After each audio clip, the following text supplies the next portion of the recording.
Isang malaking misyon ang matagumpay na naisagawa sa liblib na bahagi ng Lasam, Cagayan na naghatid ng tulong at serbisyo sa mga residente, lalo na sa mga indigenous people o agta doon.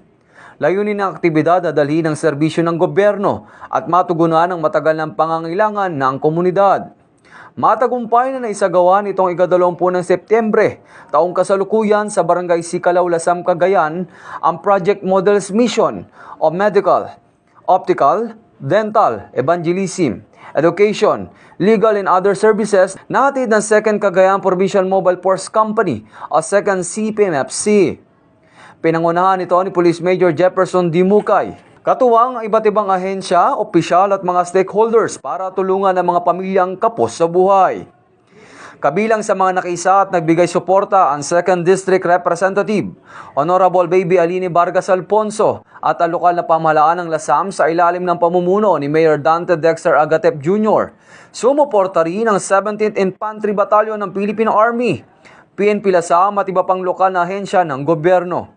Bukod sa libreng medical, dental at optical services, nagkaroon din ng feeding program, libreng gupit, pamamahagi ng relief goods at gift packs. Naging tampok din ang Agta Got Talent at mga programa para sa edukasyon, kabilang ang donasyon ng libro para sa all students.